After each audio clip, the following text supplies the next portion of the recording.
Well, good evening again.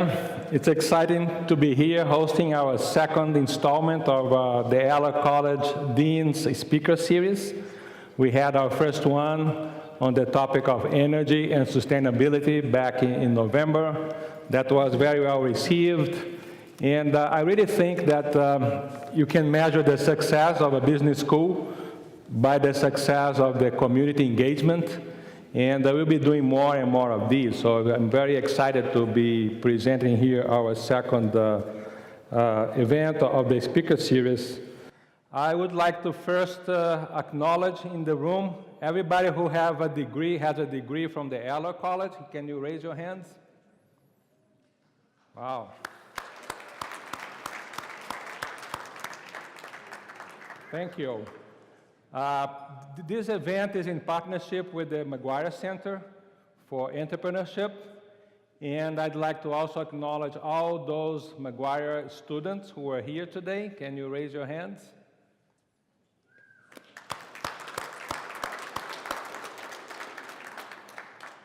It's a very powerful combination when you have alumni, business leaders, and students together, and that's what makes things happen.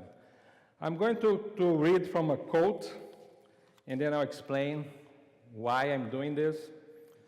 There is a growing need in this country for trained entrepreneurial talent. Too often, the academic focus of business schools is aimed solely at preparing graduates to manage within large corporations. Students need the necessary tools in order to allow them to capitalize on their innate inventive abilities. So that quote I took from the letter that established what is now the Maggies Center for Entrepreneurship. Was written by Carl Eller in 1983, committing funds to establish the center. So think about that, over 35 years ago, right? And the vision to focus on entrepreneurship and giving students the tools to succeed when they decide to go on their own, when they decide to take their creativity to the market. So for the last 35 years, that's what we have been doing in Maggies Center. We teach and learn about creating ideas and launching companies. So startups. So this event today is about startups, and it's about the ecosystem that we need to have for startups to succeed. That combination of talent, capital, networks, and we are going to be addressing different components of that that ecosystem. We explore several of those ideas, including the role of universities. Speaking of university, I'd like to acknowledge the presence of President Robbins here. Also,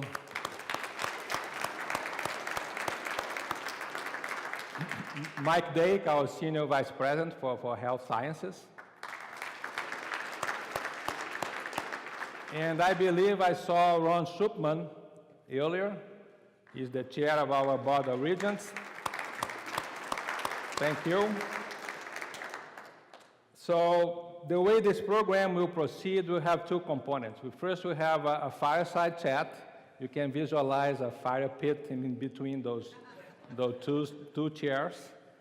And we're going to have one of our very successful graduates, Andrew Braccia, joining us here. He's currently an investor at a prominent VC firm up in the Silicon Valley. And then we're going to make the context more local. We're going to have a panel with local investors. Andrew will join that panel as well, and that's going to be facilitated by our director of Maggies Center, Rick Ingvey. So without further ado, I'm excited to have Andrew Braccia here. Andrew joined Accel in 2007 and focused on consumer-oriented mobile and web service companies. He was an early investor and on numerous boards such as Slack, Squarespace, Vox Media, Corner Shop, MyFitnessPal, User Testing. He also works closely with the teams at Braintree, which was acquired by PayPal, Etsy, Xero, and PagerDuty. Prior to joining Accel, he spent a few years at Yahoo, had a very prominent career at Yahoo, and he graduated in 1998 with a bachelor's of science in business administration. Today I was talking to him, he didn't even remember which major he had his degree on, but I can tell it was marketing, and a very interesting career. So Andrew, please join me on stage.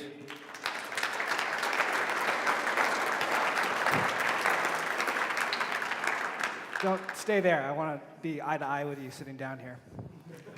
Too tall. Okay, I can go now, Yeah, right? you can come down. Now sit down quickly.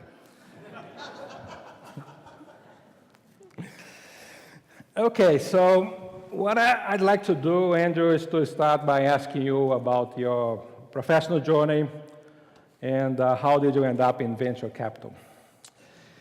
Yeah, so I talked a little bit about this with a class earlier today, so I'm well rehearsed. You know, I came to the University of Arizona in 1994 with not a really strong understanding of what it was I wanted to do, which is probably not unlike many college students, but my children will have a much stronger opinion of what they're going to do. I'm going to make sure of that. So I wandered for a couple years in different classes, my least favorite being geology, which obviously is a very important part of Arizona landscape, mining and all of these things. No interest. Then somehow, I don't know how this happened, but I got into the business school, and I started to take these business classes, and there was a professor, I think I'm going to say his name, it was Professor Tyndall, who did Harvard Business School case studies. And I just was fascinated with that. And what, you know, you break down businesses and you go in groups and you have an opinion on whether or not you think, you know, the company handled a situation correctly and how you might have, you know, felt differently or what you would have done differently in those situations. And I just fell in love with the idea of business. And so at that point I said, wow, this is, you know, this is I could see myself becoming a business person or a businessman or whatever you want to call it. And so I rededicated myself to the pursuit of excellence in higher academics, which means I went to class more, and started to learn, thanks to the great curriculum and faculty at Eller, and graduated in 1998 with what is now known as a degree in marketing, so thank you for reminding me of that. And you know, got a job at Yahoo. I fell in love with the internet. This was 1998, 1997. This was like sock puppets, pets.com. All the crazy stuff was happening in Silicon Valley. Got a great opportunity to work at Yahoo. Developed a career of just about 10 years there. Developed lifelong friendships and decided I wanted to go and try something different and move away from an operational capacity and more into an investing capacity, and made that transition in 2007 and have been itching my way or moving my way slowly to trying to figure out how to do this job, you know, adequately. How do you like venture capital? Was it a big transition from what you used to do before? Yeah, it's a great question. So, you know, a lot of people in your career, for the younger generation, I can't teach the older generation here anything, you're lost cause. But the younger generation, a lot of people will tell you, and I will tell you this, that you should never run away from something, you should run towards something in your career. I did not take my own advice, and I definitely ran away from Yahoo, and landed in a venture capital role without really giving it as much thought as I probably should have as I thought about that transition. And I would say my first 6 to 9 months or year were euphoric because I didn't have to do all the things that you have to do within a company, you know, especially have the coffees every week and talk about someone's career and their progress and the 360-degree reviews, which I never like to be reviewed. And so all of that was like, okay, great. I don't have to do that as a venture capitalist. I am free as a bird. I can fly independently. I can do my own thing. It's awesome.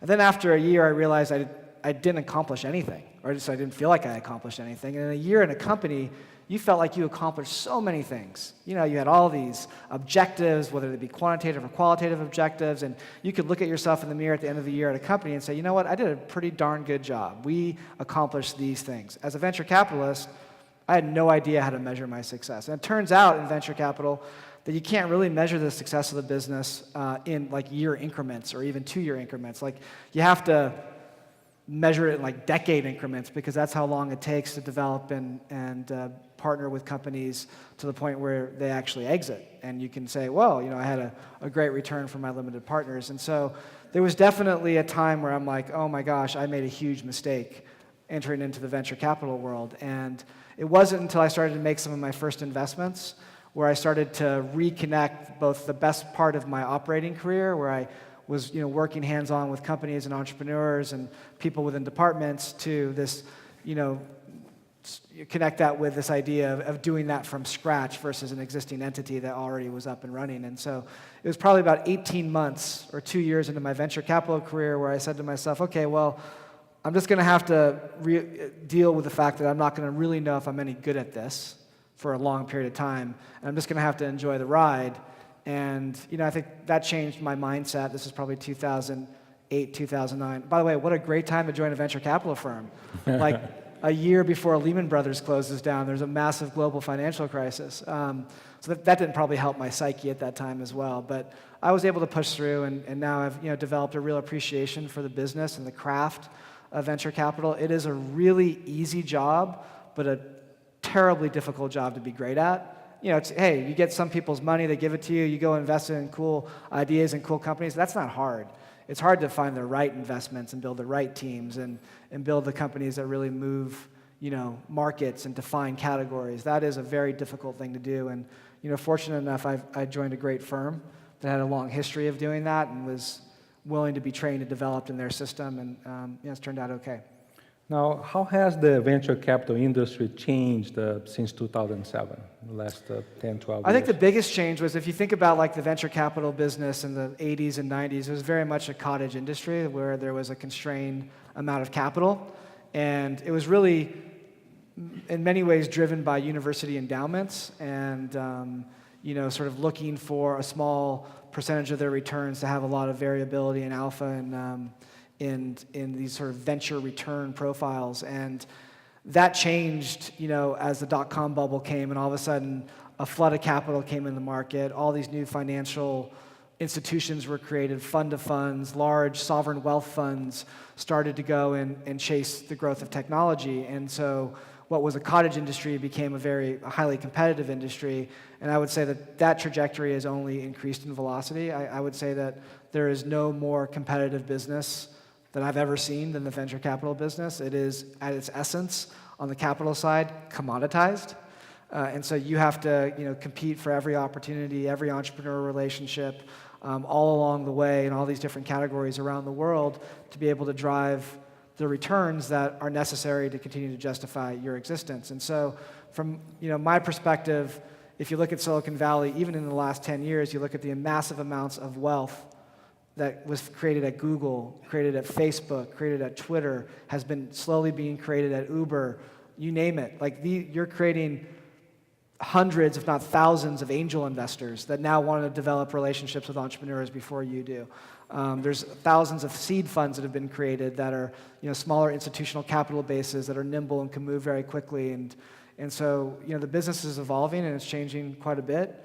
And it would be crazy for us to to stand still and not evolve with it. And so we've evolved how we think about investing and how we think about the programs necessary to intersect great entrepreneurs very early on. And in fact, to your point about academia, we have instituted a bunch of really deep relationships with universities in the Bay Area as well as Carnegie Mellon. So we have a program called Accel Scholars where we actually run a class at Stanford, a PhD class at Stanford around sort of technology and venture investing and sort of the business associated with all the attributes of being able to build a technology company. We have something called Accel Scholars at Cal Berkeley, where we look at 300 of the top CS and electrical engineering students. We choose 25 to run a class that we actually teach at the University of California, Berkeley, and we also do the same thing at Carnegie Mellon. So we are starting to connect deeper with academia because there's so many interesting technologies that are coming out of faculty and professors, as well as the students are earlier and earlier being prepared to be able to start companies, and we want to be able to intersect that before some, billion-dollar Facebook angel investor does it. Yeah, we'd love to do something like that here too. Yeah, absolutely. We're excited about it. Yeah. Now, in your career, is there a deal or some specific thing that was very interesting to you that you have been part of? Yeah, I mean, so, as a firm, we've had the opportunity to be, the first investors in a lot of really interesting companies. We were the first institutional investor in Facebook.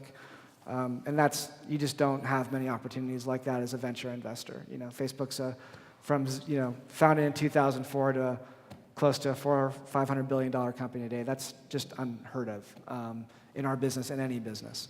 And so we were the first investors in Dropbox and Spotify, a lot of these services that you interact with every day as a consumer or in the workplace. For me specifically, there was a journey I took with an entrepreneur called Stuart Butterfield.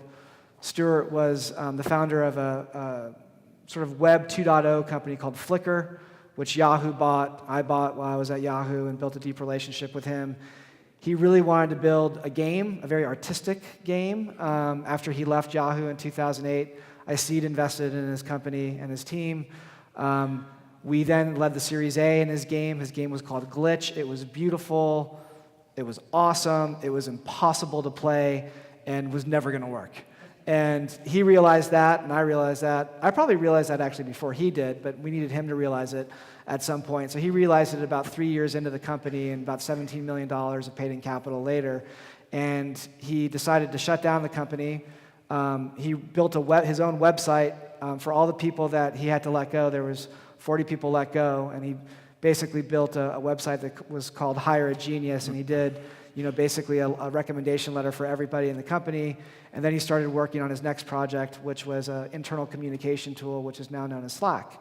And Slack has raised over $1 billion, was, I think, most recently valued at $7 billion, and this is a company that's 4.5 years old. And is literally redefining the way that we communicate internally at companies. It's sort of the glue as well that stitches together a lot of enterprise software that can be leveraged within the corporate or enterprise setting, but even in the small business setting as well. So that's probably, for me, I've been blessed to be a part of a lot of really interesting companies, but that's the one that's probably most well-known in the technology landscape. Yeah, cool. Now, in terms of future investment, what are the hot areas? You talk about artificial intelligence or fintech, blockchains. Those sound really interesting. I don't understand any of them. All these things, right? So I guess I might need you to become an investor. The question: how do you separate the fad from the real opportunities? Yeah. And so the heritage of our firm comes from two founders, Jim Schwartz and Arthur Patterson, and a couple interesting things. One is they didn't found the firm and name it Schwartz and Patterson. They founded it and named it Accel. And the real reason why they named it at Accel was because they wanted it to span many generations. And one of the biggest challenges in venture capital in Silicon Valley is what they call generational transition. And it's very difficult where you have senior partners trying to make room for the up-and-coming partners who are perhaps very well connected to the next phase of entrepreneurial activity. The second reason why they named it Accel was because back then in the yellow pages, you always started with A. So you'd be first in any list. But their heritage was sort of birthed this idea of what we call the prepared mind approach.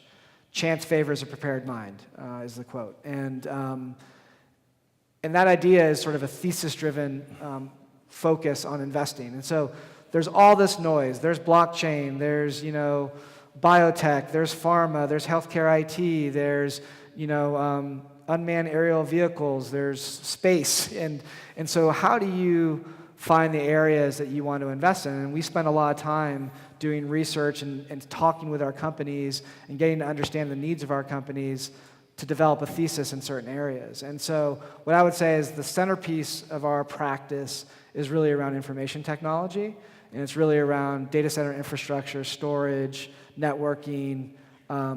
It's around enterprise applications, the movement of those enterprise applications to SaaS, so basically software, consumer media, consumer marketplaces, fintech, insurtech, which is a new big category that's growing very quickly.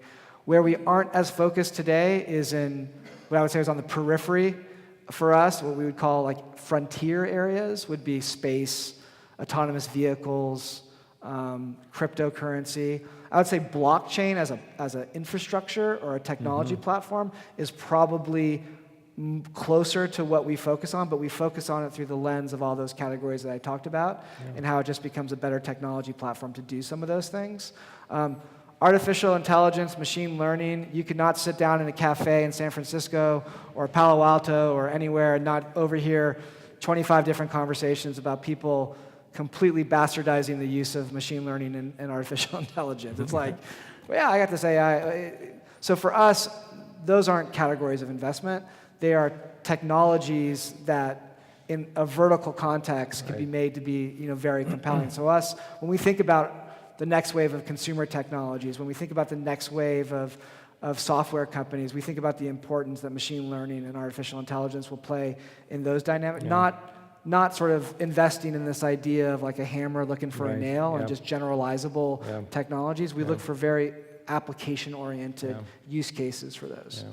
Good. A question that hopefully will help some of our students here. You probably have seen thousands or hundreds of thousands of business plans. What do you look at? Not that, hundreds of thousands, not that old. I don't know, whatever, but you have, Thousands, machine learning to process those, right? What do VCs look for in a business plan? Yeah, it's a good question. I think every VC is probably different, and so I can talk about what I look for, and I think your point is a good one, whether it be 1,000, tens of thousands, or hundreds of thousands. Our business is so dependent on pattern recognition. I mean, that's what we do, right? We that's look for machine learning. Right, exactly. It's very applicable as you think about what that is in the technology sense for machine learning and some other applications. So my pattern recognition is, I was telling the class earlier that I spoke with, I don't actually look at presentations. I just don't find them very useful. So I always want to meet with an entrepreneur, and I want them to put the presentation aside, and I want them for 5 to 10 minutes just to talk to me about the problem they see they're trying to address and why they think it's necessary, why they think the timing is right, why they think they have a unique perspective, on the opportunity set. And a deck, a presentation, I can always look at afterwards if I'm really interested in diving down. But I think in many ways that separates out the folks that are sort of in it, in my opinion, for the right reasons, and the folks that are trying to like manufacture being an entrepreneur. I think being an entrepreneur is a very organic, and the best ones are organic and authentic, kind of bespoke stories that start with a very specific need, usually a personal need of the entrepreneur, that then manifests itself into a problem statement and a set of solutions. And I want to have that conversation so that I can make a judgment. And I usually need to make a judgment pretty quickly. I mean, just to give you a sense, like many Series A companies in Silicon Valley that have decent ideas and teams are being funded with $10 and $15 million within a week at like large valuations. That's how fast it happens. So we have to move very quickly to make that judgment, and I want to be able to see it in the relationship with the entrepreneur. I want to understand how important it is to them to be able to sort of make that decision to say, okay, I now want to go deeper in it because I think it's interesting. And so everybody will tell you different things. I mean, there's definitely things that you shouldn't do in a presentation, like you shouldn't spend the first 30 slides talking about nothing and then end it with what you're trying to do. You should tell people up front what it is that you're trying to solve and talk about your team and talk about your approach and not make it more than 15 to 20 slides would be my advice. Okay, so for the next 10 minutes, we will open up to the audience for questions before we move to Given the enthusiasm, you might need to open it up for 2 minutes, but let's see what happens here. There we go. Let it rip. What's up? My name, I don't think it's on, to be honest. I can hear you. All right, I'm just going to speak up. My name is Kyle. I have a kind of question, kind of a little bit more personal question. So obviously throughout your whole career, kind of what were some of the things that you had to overcome, whether they were personal or inner business connections, that were maybe something that really got you to the point where you are today? Oh, geez. That's a good question. Can I lay down? Is there a couch I can lay down on to answer this? Yeah, we can talk after too. Yeah, Okay. no, let's not.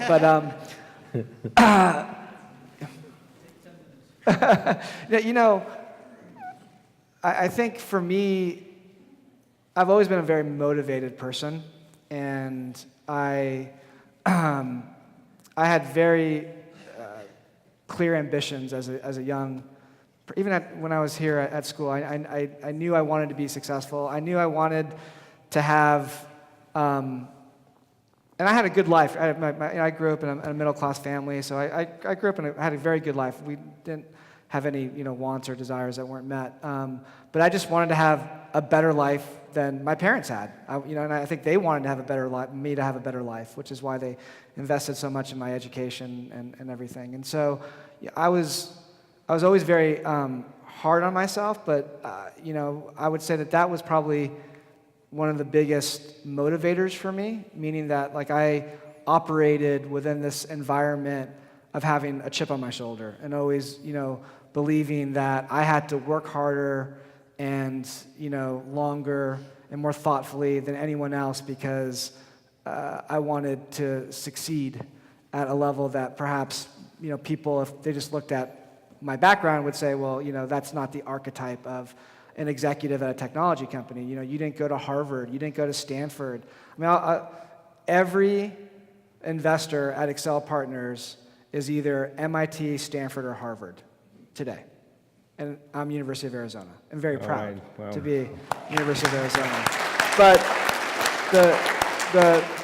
the point being that I always felt like, and so by definition, the ups and downs were always more violent for me because I was like, so much in my mind was riding on all the things that I were doing all the time because I didn't feel like I had the margin of error to fall back on. And so for me, that was probably, and it's a stressful existence, when you take everything very personally when something doesn't go the right way, or you have to figure out over time, and I figured out over time how to meter that and level set for that. But from my perspective, those are probably been the biggest challenges. And I don't know, maybe some of those I created in my own mind. Maybe people didn't care about my background, but I always felt like they did. And I wanted to fight through that, and I wanted to prove that I was as good, if not better, than anyone doing whatever it is that we were trying to do. Okay. Thank you, Andrew. Appreciate You're welcome. Yeah. Hi, can you hear me? Yeah. I was Yeah. told to speak directly into the mic, so I'm trying to do that. You're doing a great job. All right, so we're learning about the lean startup process now versus the traditional process of product development. And I'm sure over your career since you left the U of A that you've seen a variety of companies and a variety of business plans. What do you feel has not changed in the whole startup organizational structure and the process of product development? Yeah, I would say that those are, a company is a living organism that is constantly evolving and changing, and I would say most companies go through, if they're around long enough, they go through a bunch of different phases, and it might be that, they go through a phase of the new thing is to decentralize, XYZ. And then 6 years later, it's like, oh, no, we get to go, that didn't work very well. We're going to centralize these things. Or, hey, the new product development process is, ship every quarter. Oh, no, now it's Scrum and Lean, and you got to be iterating every week with release cycles and trains, and, and then, Salesforce comes with a new, product development philosophy, which is V2 MOM, and let's follow that, and everyone races to that. Or MPS, so those things come and go, they change, they evolve, they come back around.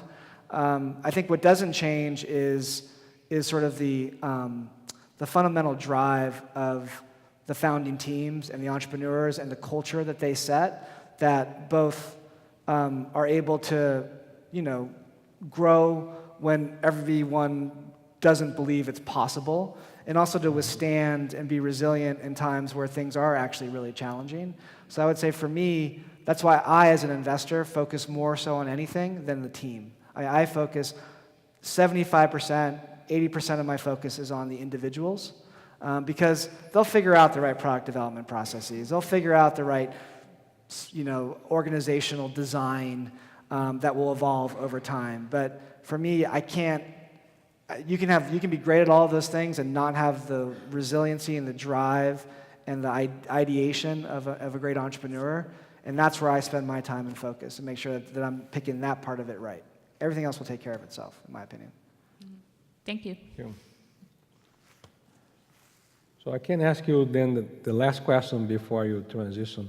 What do you think the roles of universities are in this whole business of creating an environment for startups? I mean, could Silicon Valley happen without Stanford? Or No, I think Stanford's been a huge driver of the success of Silicon Valley. Obviously, Andy Grove, Intel, all the old semiconductor companies, those later really HP and Palo Alto, the garage was a pretty good starting point. But yeah, Stanford I think has played a huge role, and I think Cal is trying to catch up, Berkeley's trying to catch up. I think MIT is doing a lot of really interesting things right now around interdisciplinary movements of individuals to try to get technical folks more integrated with design and business. Carnegie Mellon is trying to do that as well. And so I think universities are the starting point in many ways for entrepreneurial activity. And I think it requires a certain culture and philosophy from a university perspective to provide the environment to teach that desire to take risk and to not be satisfied with going and getting a job at Enterprise Rent-A-Car if that's not really what you want to do. And so to me, the importance of a university is setting a sort of a cultural foundation for students to understand that they're capable of doing anything that they dream of, to actually give them the tools and the confidence to be able to start to test that for themselves, and then to sort of give them an on-ramp as they leave the university and the network to connect them with people that can sort of take them through that next part of the journey. And I think if a university puts their minds to it and puts the right people in place, that can be done across, like Michigan is starting to do a pretty good job of that. University of Texas is starting to do a pretty good job of that. Utah, people don't talk about Utah as much as they should.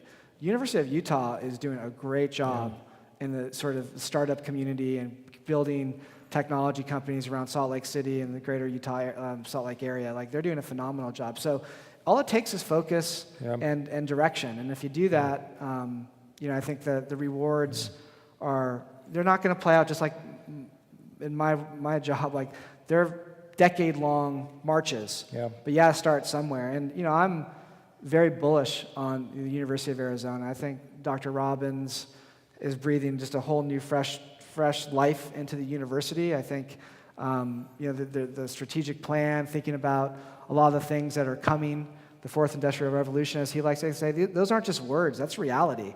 And, Tucson and the University of Arizona is sitting in a really unique position to be able, not to do all of those things exceptionally well, but to be able to pick some really big areas and meaty subjects and be able to do those things as well as any university in the world. And I think it just requires commitment and time.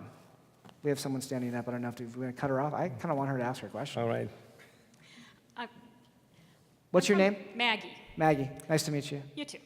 I'm from the nonprofit world, and I was just wondering, in your experience if you've had many experiences with charities and what type of concepts or strategies you've experienced in your startup realm and your venture capital realm that could possibly be transferable, because we're missing the boat on a lot of things. Yeah. And I'm trying to figure out how to maybe infuse some of those for-profit concepts in a workable way. Well, I think the biggest challenge for, I think that one of the biggest movements in not-for-profits is this movement towards sort of, donating to these bigger causes and organizations to a more personal donation schema where, now with the internet and connectivity with people, you can see the rise, and this is a little bit of an advertisement, we're the first and largest investor in GoFundMe, to the rise of sort of, this idea of like personal passions and being able to connect those. And so I think like technology can play a really compelling role for not-for-profits to be able to connect with their constituents, have an ongoing relationship with their constituents, be able to build deeper relationships so that you're able to maintain and grow the amount of funding that you all want to have within the ecosystem to go and do the things that you want to do. And I think a lot of not-for-profits are just very far behind in thinking about their business as a technology business. The reality is every business in the world at some point is going to be a technology business. And if they're not a technology business, they're going to go away. That's just the nature of the beast. So every media company, I'm not a media company or a technology company, like they're a technology company, right? Every healthcare company is going to be a technology company. Every financial services company is going to be a technology company. And you have to have that mindset and that mentality no matter what you're doing, and moving to adopt all the tools and technologies to make your business perform better is really important, and an investment that I think can't be seen in sort of as a day one return, but over a long period of time. Great, thank you. You're welcome. So I think we need to transition. One last question. I'll answer And then you it. can always ask Andrew more questions after the panel. Ooh. Can you hear me? You can always email me. Yeah, that works. Yeah. So Andrew, I have a question. Last night I was looking at a video of you and Stuart, the co-founder or the founder. I don't know if it was co-founder or founder of Slack. He's one of four co-founders, but yeah. Okay, Yep. gotcha. And you guys were kind of doing the same thing, but you were asking him the questions. Yeah. And you asked him a question that I want to ask you now. Oh, It no. was- It's probably because, it's hard. Okay. So the question was, what motivates you? And I'm really fascinated on this because you're talking about mindset and how there's a lot of struggles, ups and downs, a lot more downs. So I want to know what has gotten you to this point now?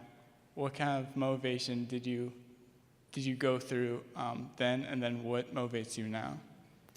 Yeah, I think early on, as I talked about, my motivation was to try to create a better life, for me and my family and my children, and that continues to be a strong motivator. But I think as I've grown older and more, well, debatable how mature, at least in my mind, more mature, I think about legacy, and I think about impact, and I think, I'm fortunate enough to be on a great platform and have a lot of the resources that a lot of other folks, around the world maybe don't have access to, and I want to make sure that I'm really thoughtful about the legacy that I leave behind, and I'm starting to think about that in a variety of different ways, whether they be philanthropic or whether they be just where I invest, where I spend time. Those things are, becoming more important. If anyone's familiar with like Maslow's hierarchy of needs, like the bottom is like food, shelter, and clothing, and that I feel good about. That's taken care of for my families. And the top is like self-actualization, and I'm sort of working my way up to that part and still learning about what impact and what legacy I want to leave for others, but definitely top of mind as I grow older.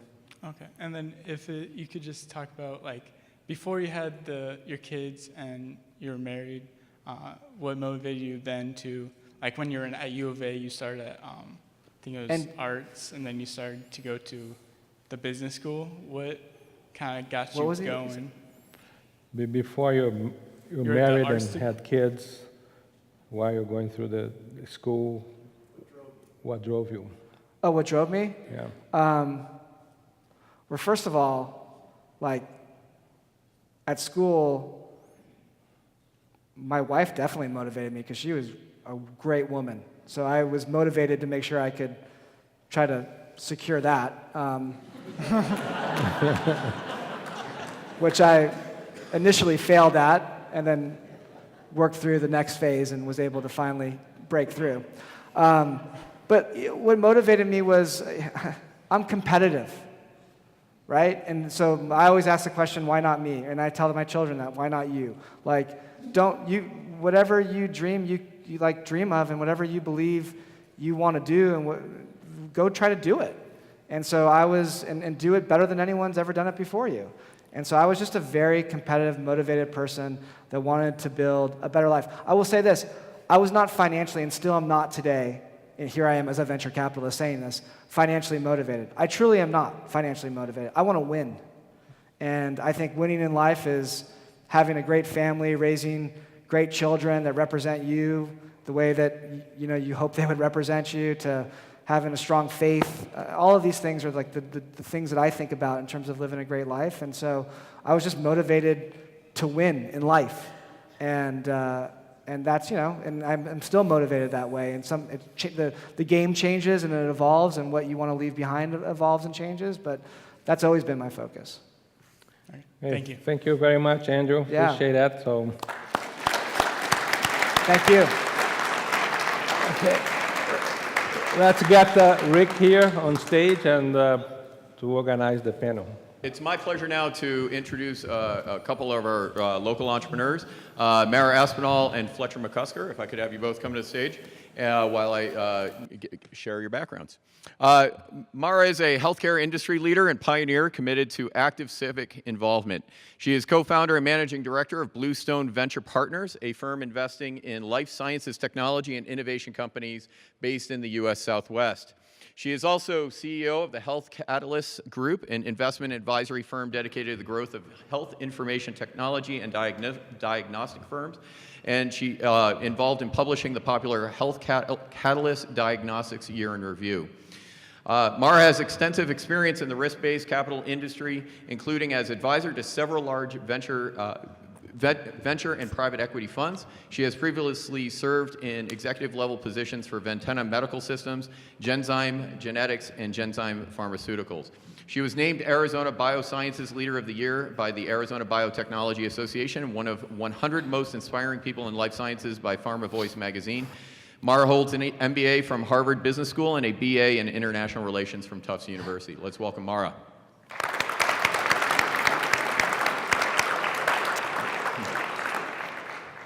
Next up, I'd like to introduce Fletcher. Fletcher is a well-known company builder and a third-generation Tucsonan. A 1974 U of A graduate, Fletcher moved away, rising through the ranks of various healthcare companies, and in 1996, at the ripe old age of 47, he moved his family back to Tucson to launch the Providence Service Corporation, the first home-based mental health company in the U.S. Shortly thereafter, Fletcher was appointed to the Rio Nuevo board by the president of the Arizona Senate and is credited with being the catalyst for downtown Tucson's resurgence, not only for corporate headquarters, but also for food and music. Retiring, quote unquote, in 2013, Fletcher was recruited to help the U of A commercialize faculty-led inventions along with the formation of Tech Launch Arizona. He and his former CFO formed Sinfonia RX, the first spin-out under the Tech Launch era. In 3 years, Sinfonia grew to serve 65 million patients a year and was sold to public company Tabula Rasa Healthcare in 2017 for $130 million, the first exit for a Tech Launch Arizona company. Fletcher and Michael immediately formed UAVenture Capital, which is dedicated to the commercialization of U of A science, technology, and services. UAVenture Capital has made 5 investments in University of Arizona spinouts and just announced their second fund, a $100 million fund launching in January 8th, 2019, with an introduction by President Robbins. Outside of work, Fletcher is the guitar player in the popular rock band, which you're going to have to help me with the name of this one. I've never pronounced this out loud. It's Squirrel. Squirrel. Oh, I should have actually tried to pronounce all the initials. No vowels. No vowels. I should have known that with my last name, no vowels, right? So, but he has been a huge U of A supporter, alumnus of the year, and honorary doctor in 2015. So what we're going to do is, and let's welcome Fletcher too.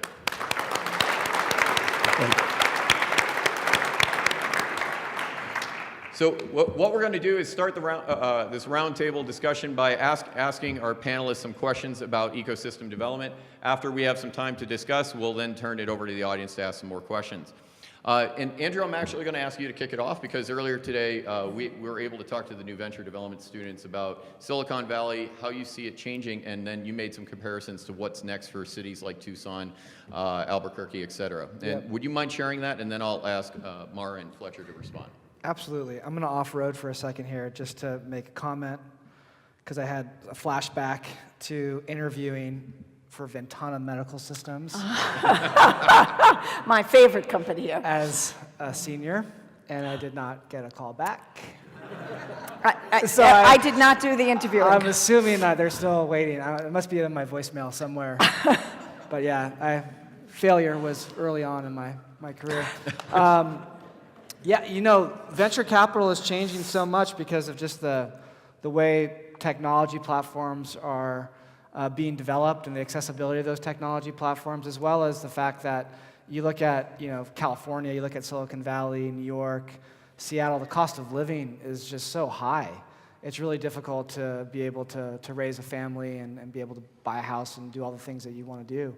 And so what you're seeing increasingly with the advent of cloud, so that's, you know, Amazon Web Services, Google Cloud Platform, with the acceleration of open source technologies that are accessible around the world, you're seeing, you know, the ability for companies to build great software teams, customer support teams, sales teams, and all of these different environments and locations. And so Slack's a great example of that. You know, Slack has about 500 or 600 people in San Francisco, but most of our growth in the future is in Dublin, Ireland, Toronto, Denver, and New York. So I'd say the vast majority of the hiring is going to be in those areas, and also Melbourne, Australia, London as well. But like those first four are where most of the growth is going to come from, and that's because there's talent, there's a better life for many people that don't want to move to the Bay Area. And so I think that the combination of those two things, distributed workforces and commoditization of technology, is just going to afford the opportunity for a lot of new ideas to be developed in all of these different locations. And I think where you have strong universities and strong research, I think that the chances of that application technology being developed off of the backs of that is just much more likely than in some other markets where you don't have that, for example. And so I think markets like Ann Arbor, Tucson, even Phoenix, ASU,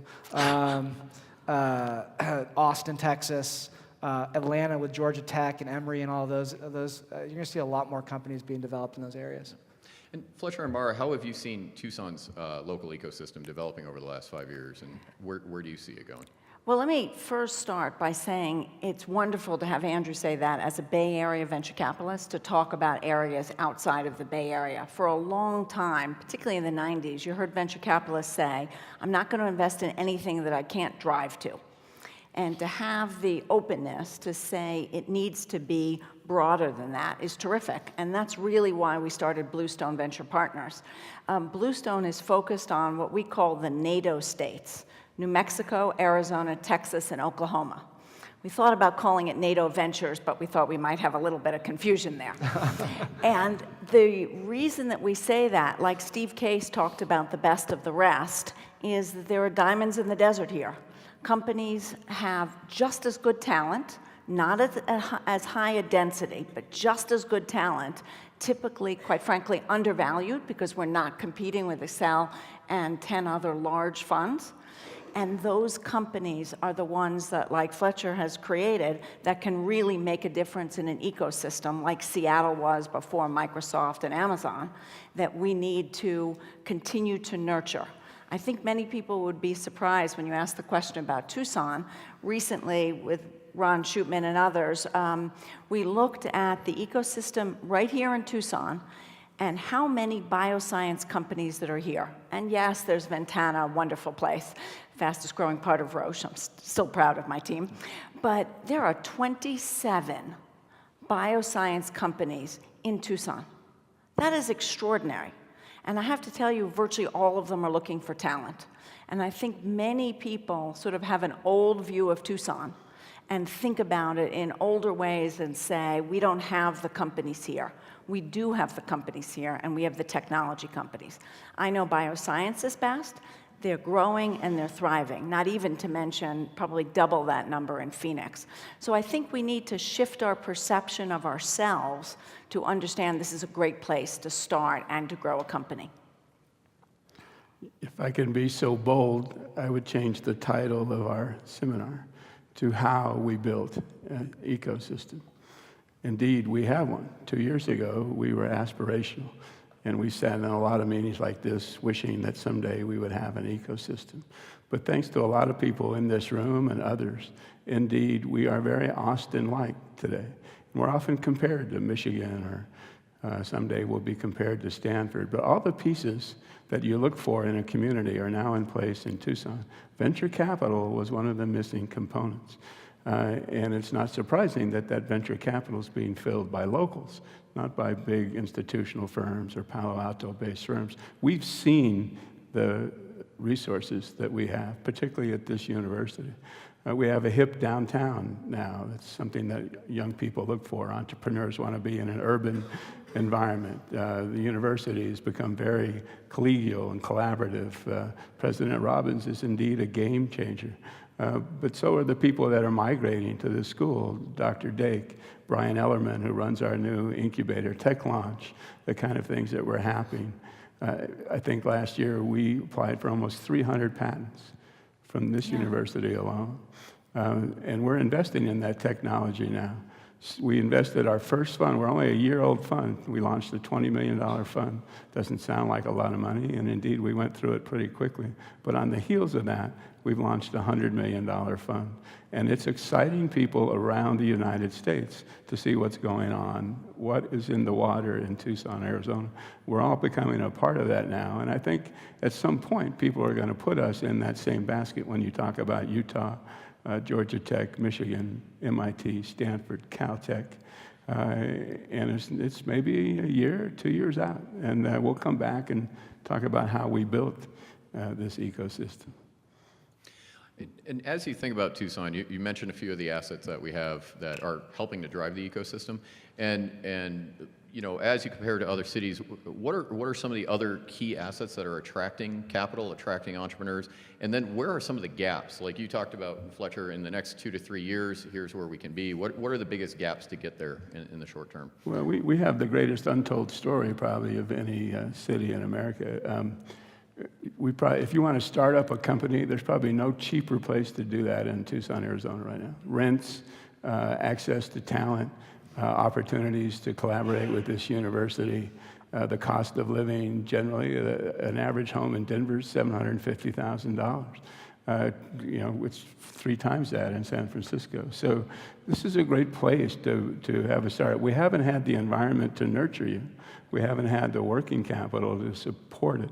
And those pieces are now coming together. But between the weather and the rent and the food and the entertainment, you know, about a month ago, a company bought a downtown acre for $3.8 million, about $80 a square foot. Land has been selling downtown for $14 a square foot. So Mark Irvin, who's on the Rio Nuevo board with me, he said, we need to figure out who these people are. So we asked for a meeting. Where do you think they were from? Austin. They're from Austin, Texas. We met them on that site. And they said to us, you are exactly where we were 10 years ago. And land in Austin, in downtown Austin today, is $300 a square foot. We're beginning to attract that kind of energy to Tucson. Developers from Dallas, developers from Kansas City. Caterpillar moved here from Peoria. Hexagon Mining, a Swedish-based company, is in our downtown now. And young people from McGuire that used to leave, they're staying in Tucson now. We have a couple of dozen millennial-led companies now in the startup mode. And we're starting to pull the resources to help you fund those. That's exactly right. And I would add 2 things. One is what's often called the collaborative gene. We are still a small enough community that everybody wants to help other people be successful, because the rising tide does float all the boats or something like that. And the reality is it's easier regulations here, certainly than California, but actually also easier than Massachusetts and a lot of other places. And it's small enough that people remember you, whether it's calling the city or calling the county or calling the leadership organizations to say, will you help me? and Fletcher and I both have an approach that our firms will always talk to new entrepreneurs to say, we may or may not be a fit to our fund, but let's talk about how we can help you. So I think that collaboration is something that maybe is not tremendously unique, but it's unique enough and we need to continue to nurture it. But when you ask about weaknesses, I think we have to acknowledge we don't have a critical mass in any one industry. We've got a few that we're getting close. We have the university, certainly in the physical sciences and in space, where we're getting closer to a critical mass. But if you ask people in the field, we're not known for one area. Now, in many ways, that's good, because it gives us a broader kind of blank canvas. In other ways, it's a bit challenging because they don't know us as one thing that they can tag us with. So I believe, partly with the venture funds that are here, Diamond Ventures has one as well, is that we need to be known as a technology center. And then we can redefine what that means for our industry. So people know it's better, more than just the weather. They know why they're coming to Tucson. And then that becomes the reason that university students stay here and new employees come. At Ventana, sorry, Keep going, again. yeah. Just rub the Yeah. salt on the paper cut. Thanks. But what we found is that if they didn't visit Tucson, we lost employees. If they had an offer, and it was a great firm and part of Roche and all sorts of great things, but they never came, more often than not, they turned our offer down. When they came, we were getting them 80, 90% of the time. So we need to expose our town and the culture here, which is the business and the energy that we have, to really hone those strengths so we get more people who want to come and want to stay. Andrew, what are some of your thoughts on the strengths and challenges that you've seen with Tucson? We talked a little bit earlier about, critical mass for a town like Tucson, and you made some comparisons to other cities. Would you mind sharing some of those thoughts? Do you believe anything we said? Yeah, no, I'm sold. Gonna buy some Tucson real estate at a minimum. Austin, 300. I followed that, 14 to 300. I like that per square foot. I think so much of success begets success, right? Like, you need platform companies. You need companies that in an industry or in a set of industries become the defining companies of those industries, so that they can then spawn off a bunch of individuals and people that want to then pay it forward to the next set of entrepreneurs. And I think that's, Silicon Valley, for better or for worse, has that in spades. There is a virtuous cycle going on as it relates to what happens there. And I think in order to sort of drive more velocity and more depth in any one new emerging market, you need to start to see some of those companies become really successful and start to become the jumping off point for the next set of entrepreneurs. And you started to see that in like Michigan. There's a company called Duo Security, which Cisco bought for $2.5 billion. And now people in Ann Arbor are like, well, yeah, we can build a really successful software company in Ann Arbor. So let's start to talk about that. Oh, by the way, those entrepreneurs and founders are still in Ann Arbor, and I can go talk to them about how they did it and why they did it, and I can, so that needs to happen, I think, in order to really amplify and drive the velocity of change. But that takes time. Great companies aren't built overnight. They take time to develop, and I think if you put the right ingredients in place, it should happen, but you can't force it either. Can I add one thing to that? Boston is a community that everybody thinks is successful when you look at it today. But I was in Boston in the late 70s. The computer industry was either failing or being bought, and the companies in Boston were being bought, and they were all moving to the West Coast. Wang. Yeah. I mean, company after company, you could buy real estate for nothing. And many of us, well, I was in college then, but you got the sense of the community got together, quite literally, the business people, and said, out of the ashes, now it wasn't quite ashes, but they said, if the mainframe computer industry is not going to work, what are we going to do that's slightly different? And we can't be HP. And then you had an ecosystem develop, again, around MIT, Harvard, and the other universities there, and said, we will rebuild. And it took, as you said, time. It took 15 years, really to the early 90s, where Boston became strong. And then they said, we're going to go after pharma. And that took another 15 years for the first pharma to come. And within 5 years, every single major top 10 pharmaceutical company has now have either their whole base in Boston or part of their base shared with New Jersey. So I think we need to acknowledge just what Andrew said. This takes time, but you can't just give up the leadership. You've got to keep building it, because it is about what have you done for me lately. You know, Andrew talked about focus, you know, and I think I've heard President Robbins say this, you know, Stanford is top 5 in a lot of things. They're not number 1 in anything. We are indeed number 1 in optics in the world. We're number 1 in space and in astrophysics. Our IT is usually 1 or 2. McGuire is always in the top 1 or 2 entrepreneurial school. We have those things if we choose to focus on that. And that's really kind of where we're looking at our early investments, is things that can become platform companies that are in areas where we already excel. And you'll see a recognizable name come out of this batch, I guarantee you. Well, and that's a good segue back to what was mentioned earlier. You know, the fourth industrial revolution has been a major theme for President Robbins. Paulo talks about it as part of the Eller strategy, and looking at how the physical, digital, and biological worlds are going to impact the future. What is your expectation of the university in supporting the entrepreneur ecosystem and that fourth industrial revolution, and what do you see as the needs in the community in getting ready for that? You guys start. Right. Well, Nice handoff. I was going to say, I'll start with, Andrew, actually what you said about every company's a technology company. Yeah. I would take it, I don't know if it's a step further or a step to the side, but I think every company is an information company. In healthcare, the area that I know best, we are finally seeing convergence with the fourth industrial revolution.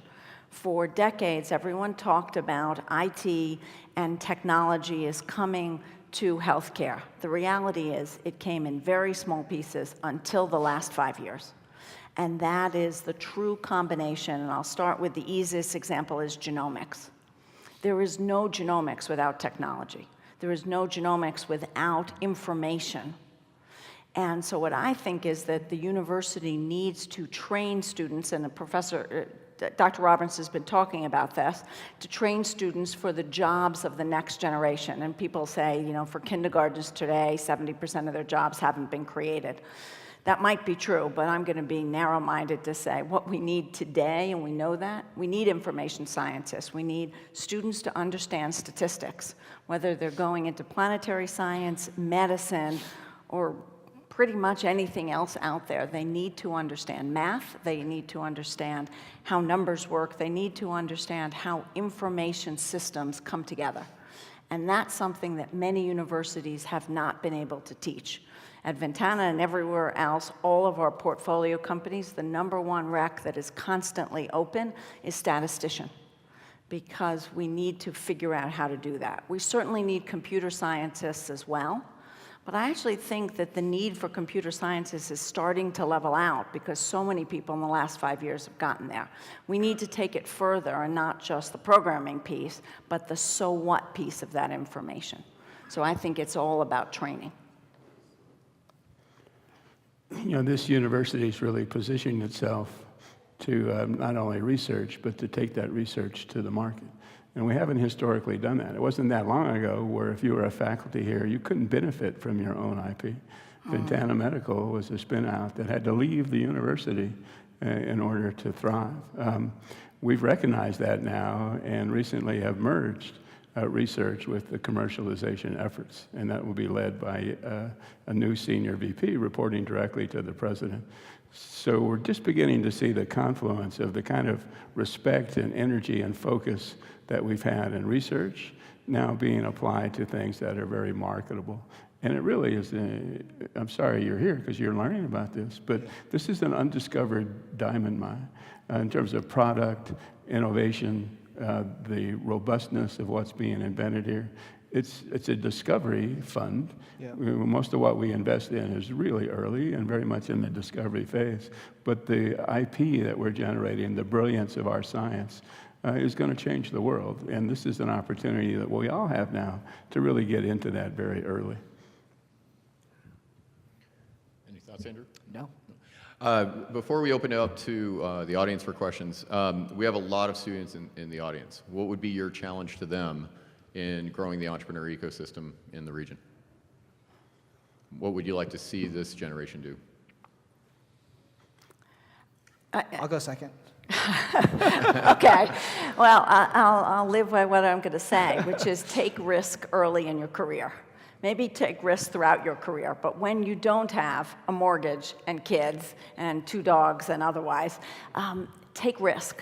Go out there and do what you love, unless it's the bottom of that slope, the hierarchy of needs. And so unless it's you need to have enough money for food, go out there and take the risks, do what you love, because we all spend so much time at work. There's nothing more depressing, I find, than people who only live for weekends. It's a horrible existence to have. So Weekends are pretty nice, but yeah. Again, But don't only live for weekends. I suspect you enjoy Monday mornings too. Yeah. Well, So to be able to do both. And secondly, take the risks and volunteer. Somebody asked about the nonprofit and charitable piece. From my career, I actually learned public speaking, maybe good or bad. I learned how to run a meeting from my volunteering at the American Cancer Society so early in my career. I didn't have the chance to do that at work. So go out and learn your craft and make mistakes and go out there. You know, the old adage, if you ski and you don't fall, then you're not trying hard enough. It's actually true, but it's true in business too. And somebody recently said to me, you have to be bad at something before you get good at it. And that means you're trying really, really hard. So maybe a better way to say it is you have to be brave before you're good. Don't be afraid. Take the risks and be brave. You did go to Harvard. I was just going to say, the only other piece I would add on that is, and I see it a lot, it's probably more acute in the Bay Area, in terms of there are people that take risk, or there's people that want to build a great career, but they want it to happen tomorrow. And the world doesn't work that way. Like, maybe if you go do a Powerball or something, you get lucky enough to win the lottery, but it's a journey, and you have to be willing to be vulnerable along that journey, and be willing to fail and pick yourself back up. And you have one bad meeting at something, and I'm going to move on to the next thing. And there is, the cultural dynamic of our society over the last 20 years, the participation trophy mentality that everyone. Well, no, there's winners and there's losers, and if you want to win, you have to stay true to who you are, but also stay true to the process. I think the Philadelphia 76ers like to say, trust the process. It's the truth. Like, you have to trust in yourself and trust the process and stay true to that journey. Because I see so many people that are on the right path. They're like moving in the right direction, and they're just like, it's just not happening fast enough. On to the next thing, on to the next thing. And it's a very lonely existence. Like, stay on it, stay with it for a period of time. If it's not working and it's clear it's not working after a long period of time, move on. But don't just hop to the next thing because you're impatient because you've done something for 9 months or 18 months. It takes time. I think there's an assumption that venture capital are the new sugar daddies too. So we see a lot of people that come to us and go, I've got this great company, and we were going to raise $5 million, and our companies, we value our company at $25 million, and our first question is, how much have you put into this? How much risk have you and your family taken? How much skin do you have in the game? And this idea of risk, if you're not taking risk, if you and your family are not invested in it, if you haven't maxed out your credit cards, then you really aren't taking that kind of risk. And it's easy to walk away from something like that. We want to know you're all in. We want to know you don't have a plan B. And then we'll talk to you. I was enlightened to see that you don't read business plans.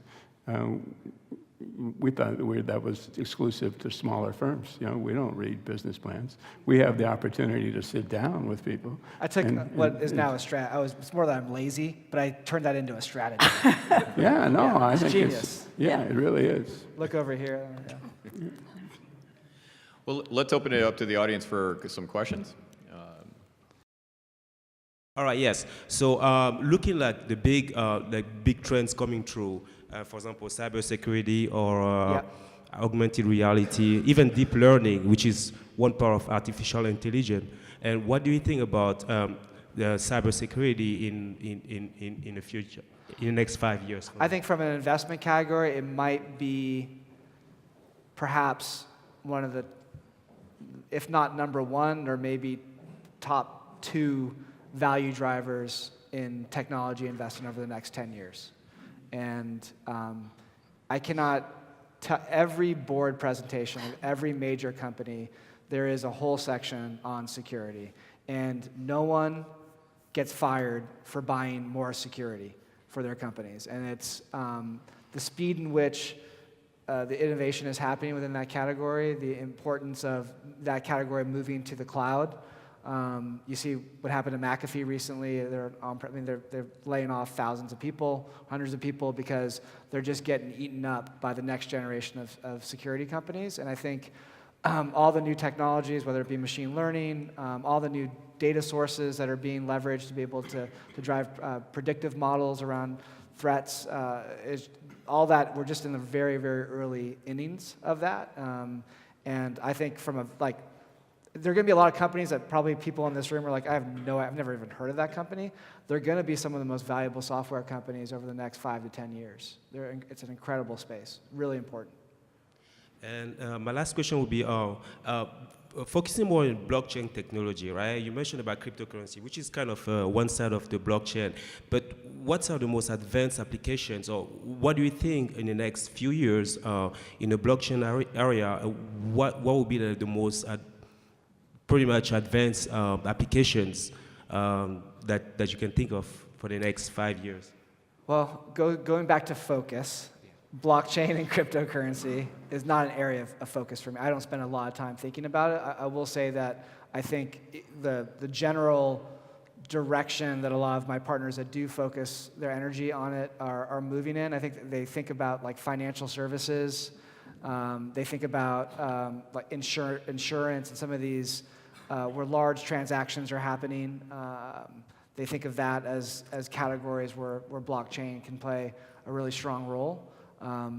I looked at a bunch of the old cryptocurrency with, a part of that business, which was essentially an arbitrage on speculative currency, which is fun if it goes up and you make a lot of money, but it can go the other way, as we've seen over the last 12 months. So, but I think major software categories where that concept of a ledger becomes really important are definitely going to be disrupted and made better by the use of blockchain. But people are still early on, because one of the problems of Silicon Valley, all of the great minds and all of the talent moved into sort of speculative cryptocurrency.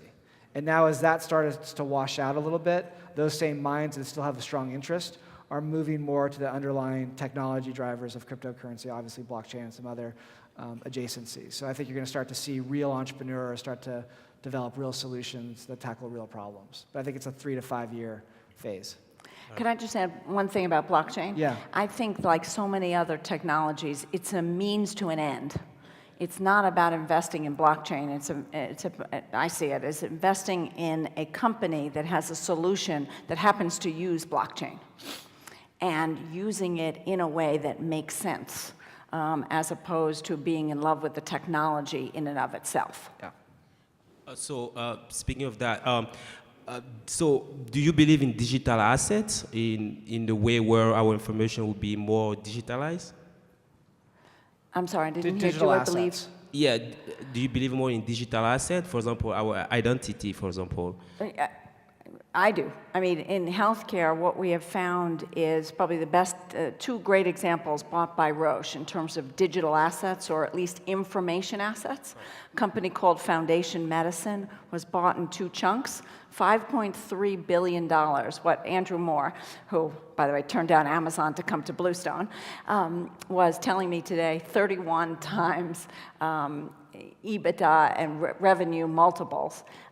This is a company that all it has was digital assets of information from its customers. Flatiron Health, less than 5 years old, bought for $1.9 billion.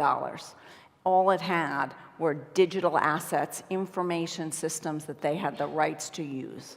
So I think that that is what, whether it's 23andMe Ancestry, there's a reason you can get your genome for $100. They're using the data.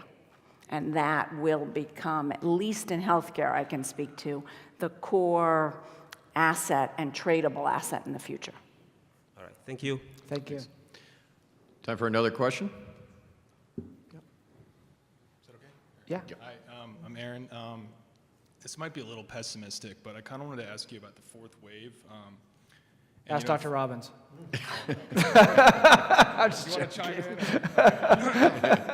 And I wanted to know if you think that like the golden age of startups is starting to end. You know, you kind of see like these really high-tech sort of, you know, VR, AI, automation. Do you think that like these big companies like Amazon, Google, you know, ones that have a ton of resources and capital, I mean, do you think they're going to be the ones that will just tackle this stuff like really quickly? I mean, do you think that there's still room for kind of like the garage band type of, you know, guys to come along and, you know, make something, or do you think that it's just kind of? I think it's a great question, and the big boys are also called FANG, Facebook. The unicorns. Yeah. Amazon, Google. So it is something, I mean, if you look at it from like a consumer perspective over the last 5 years, there's definitely been a little bit of a malaise around new consumer technology or consumer applications. One is because entrepreneurial activity has moved away from it, mainly because they feel like the power of Amazon and commerce, the power of Google in their information discovery business, the power of Facebook and social connections and social media, even if those companies don't have the intentions to create problems, they're like big giant elephants that are stepping, you know, with huge feet and crushing, you know, companies they don't even realize exist. And so I think there is a little bit of, slowness in consumer innovation because of that. But, you know, I think the same could have been said back in, 2000 with, Yahoo, and Yahoo owned 97% of the search market, information retrieval market, and all of a sudden Google came with a better way of doing it and built an incredible business. And it's the nature of Silicon Valley, right? Like, companies come and go, new technologies, new market opportunities arise, new entrepreneurial activity grows in new sectors, and things get disrupted. Because by definition, you also look for companies and profit margins, and where there's a lot of margin in businesses, there's usually the opportunity to disrupt. Now, Amazon's difficult in that way because they operate such a low margin business, but a lot of these other businesses have very high margins, and so whether it be software companies or security companies or consumer technology companies, I do think, it's harder than it was 5 to 10 years ago in some of those categories, but there's still going to be a ton of opportunity. And I think there's a stat that I read the other day where there is still over $1 trillion of enterprise IT that's on-premise, right? $1 trillion of software that's still on-premise. All of that is moving to the cloud, and it's not just going to move to Microsoft and IBM and HP. It's going to move to companies that find better solutions to deeper problems and have a fresh approach to that. So I think you're going to see that the iteration continue to happen, and it's happened for the last 40 years, and I don't see it slowing down. Those big companies we found will buy every garage band product I can present to them because they don't do that kind of R&D. We have a company came out of the U of A called Freefall that's miniaturized 5G cellular antennas. They're about this tall. You've all seen the huge cellular antenna that they disguise them to look like palm trees and cactuses. Well, they've invented a chance to revolutionize that. It came out of a lab in the University of Arizona.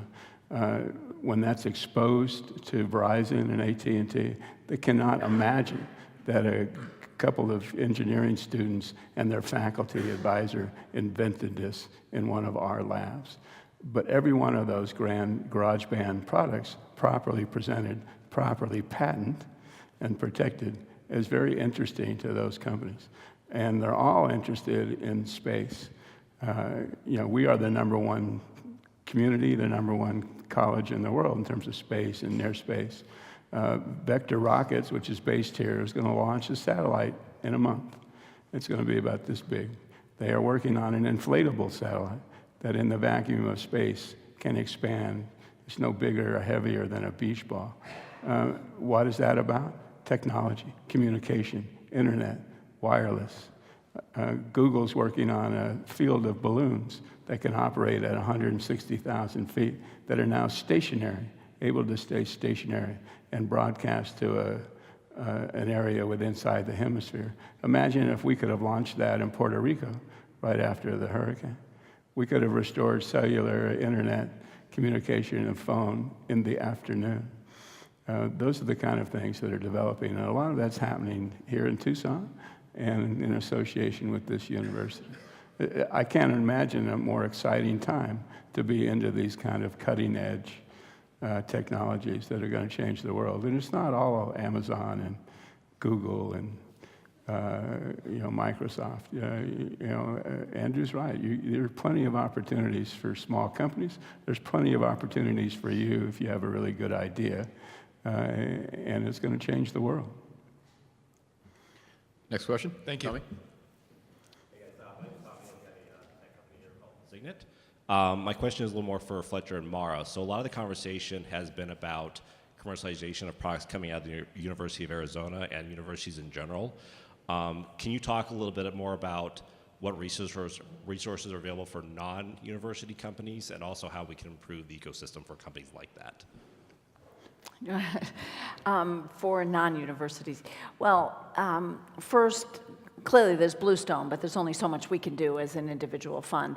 I think that the key is working with the organizations and associations that are here, whether they be Sun Carter, the chambers, and otherwise, is connecting yourself and with the right connections, you could still get to some of the university mentors. And we have, because this has traditionally been a retirement community, and that needs to be acknowledged and used, we actually have a large source of limited partners potential here, and we have a lot of ex-CEOs who don't advertise themselves as that, but they are out there to be mentors. So if you can connect with some of the business leaders today and say, this is my idea, this is where I want to go, I can almost guarantee you we could find somebody who knows your field and have the ability to therefore connect and be a mentor in the community. I know this biosciences resources, but you can also look to some of the statewide associations in your field. A lot of them are based in Phoenix, but it only takes one person to say, we need you to reach out to Tucson and have that start to change. Thirdly, and this is something that people don't always get it's a lot of work, but it makes sense, is Phoenix and Tucson are places that conferences and lots of people come to for our field. If there's one in your field, have the opportunity to connect with people who organize that conference, and then when they're here, they're dying to get local companies and make the trip more successful. So there are institutions on a trade-by-trade area, there's individuals, and lastly, there's the Arizona Commerce Authority, which is very smart, very focused, and they have not as much money as some states do, but they have money and they have connections, and they want to see companies grow here. So depending on your industry, you've got to look for the opportunity in all of those places. What else? Well, I think one of the things that's on the docket for all of us is to begin to invite VCs to Tucson for showcases, conference, seminars. Universities very engaged in that. We're not known, frankly, for product. So we're overlooked. We fly over. We're not an airport hub. It's hard to get to. So there hasn't been a lot of venture capital activity in our region.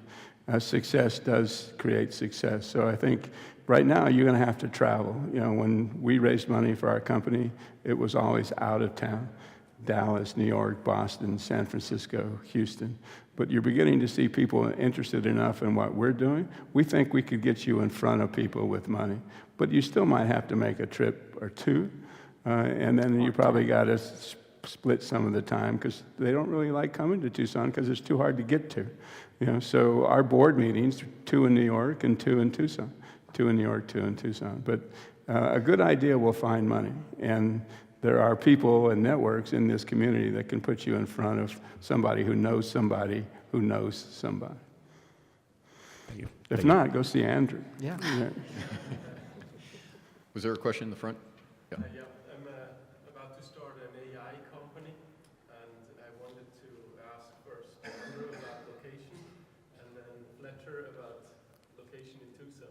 So why should I go to, if I look at Slack, for instance, they're in the Silicon Valley for AI, they're probably in New York for sales, and they're probably in Ireland for tax, European tax. So I guess Slack is in Silicon Valley for AI. AI rates range like 250,000 to 450,000 per head. Mhm. It's very expensive for me to be there. I wonder whether I get the talent there. I wonder whether this is the location I should go, and want to know the pro for you, Yeah. the con to stay in Tucson. In the case of Slack, actually, New York was a big driver. That office was a big driver of AI because a gentleman named Noah Weiss, who was a former Google AI engineer, was in New York. So Google and Facebook have huge institutions now in New York, and so there's a lot of development talent, a lot of high-end development talent, AI, machine learning talent, all of that in New York, and so there's that. Toronto actually is another office for engineering with Waterloo. Kind of highly connected to Waterloo from an engineering talent perspective. So I would characterize Silicon Valley as just being sort of having the breadth and depth of all of those things, and that's why Slack is there as well. But I think there's plenty of AI talent in other markets, New York, Toronto, Pennsylvania. Carnegie Mellon has incredible talent on the AI side. That being said, I can't, you're going to be better situated or have a better understanding of what it is that you're trying to accomplish, what's the talent that you need to accomplish that, how much you think you can afford to pay people, and if that means you have to have the company be located wherever you think you have the best chance of being successful, you need to drive that location. That being said, what we are seeing is just much more distributed teams. We're an investor in a company called EnvisionApp. EnvisionApp's valued at like $2 billion. It is basically a collaboration software for designers and front-end product developers that share their wireframes and their design concepts before it goes into production. It's 650 people in the company. They have no headquarters. They have no office. Everyone is distributed.